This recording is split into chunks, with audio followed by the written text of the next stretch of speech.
Je suis très heureuse d'être parmi vous en cette journée bien spéciale.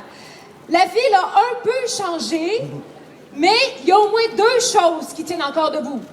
L'église Notre-Dame et l'empire de M. Molson. Oui, malheureusement.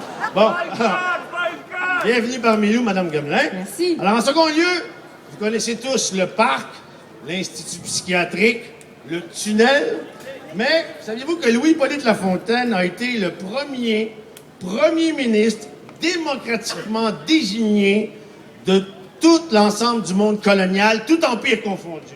En fait, il est devenu premier ministre dans le gouvernement issu de l'Acte d'Union. Louis-Hippolyte Lafontaine est considéré comme un homme de compromis, mais quand même, grâce à lui, on a pu parler français au Parlement issu de l'Acte d'Union, chose qui était interdite à la base. Grâce à lui, M. Louis-Hippolyte Lafontaine. Bonjour, merci.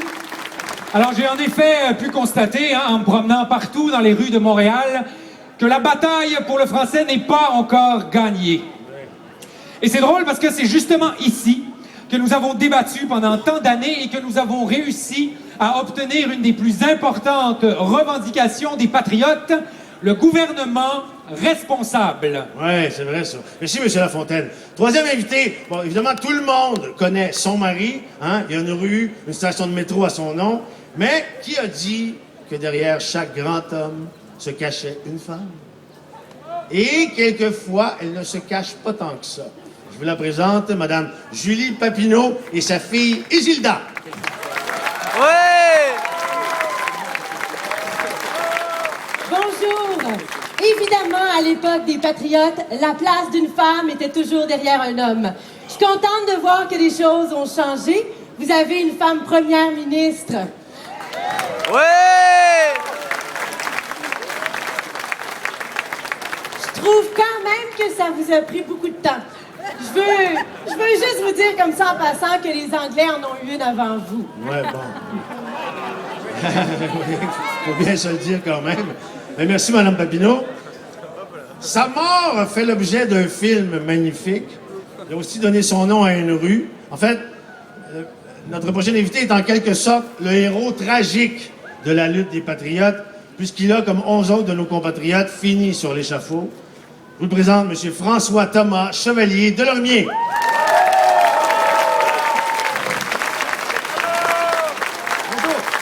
Bonjour. Je voudrais simplement commencer par rectifier un fait. J'étais beaucoup plus beau, comme vous pouvez le constater, en personne, que Luc Picard.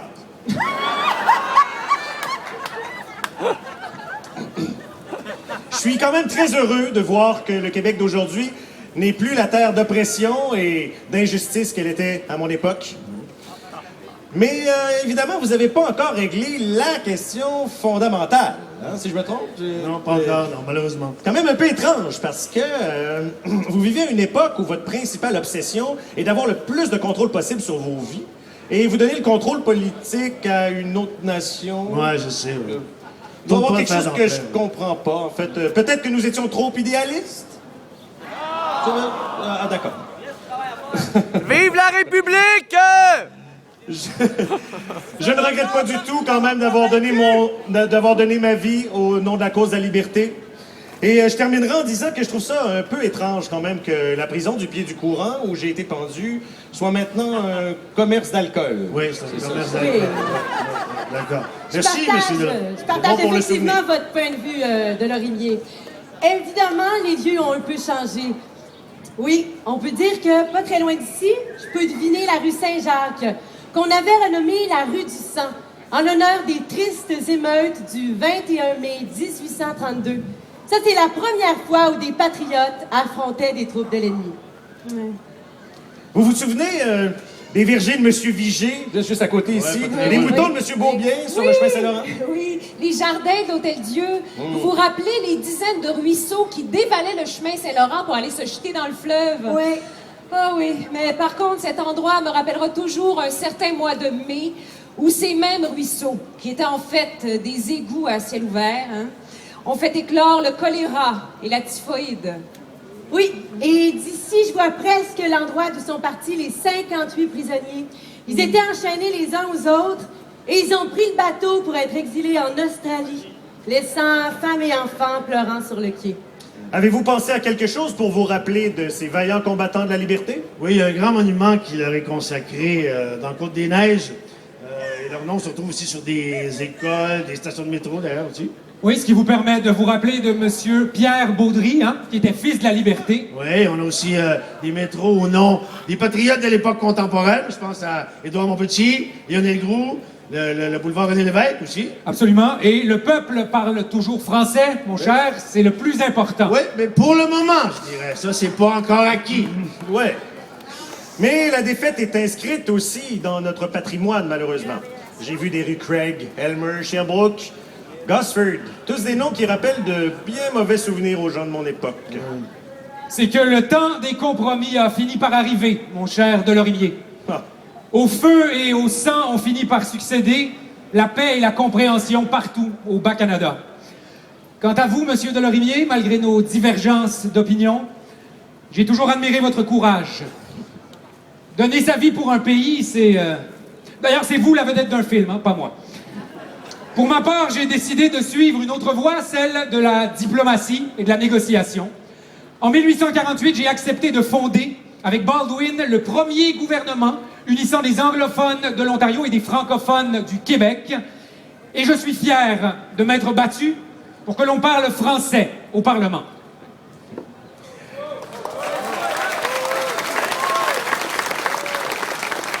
Et pensez-vous, mon cher Lafontaine, que les patriotes auraient pu porter leurs rêves sans le soutien indéfectible des femmes? Mais bien sûr que non. Pendant que les hommes couraient de réunion en réunion, qui restait seul à faire tourner la maison et à élever les enfants? Oui, et après que leur mari ou leur fils se soient retrouvés en prison ou en exil, combien de femmes se sont retrouvées presque dans la rue? Oui, quand ce vieux Colborne a demandé à ses hommes d'incendier les fermes de la vallée du Saint-Laurent, nous, tout ce qu'on a pu faire, c'est regarder nos maisons brûlées sans pouvoir dire un seul mot. Messieurs, si j'avais un verre, je porterais un toast aux femmes des patriotes. Ouais!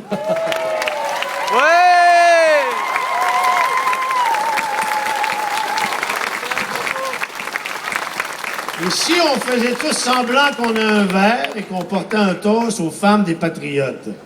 Aux femmes des patriotes! Des patriotes! Ouais! Malheureusement, dans mon cas, mon engagement a fait de ma femme une veuve. Mais je ne pouvais plus supporter de voir mon peuple, notre peuple, traité en esclave. Je me suis lancé dans cette bataille en me disant qu'un jour, on comprendrait le sens de mes actes. Ouais, et c'est précisément pour cette raison, messieurs, mesdames, que nous sommes tous réunis ici aujourd'hui pour vous rendre hommage.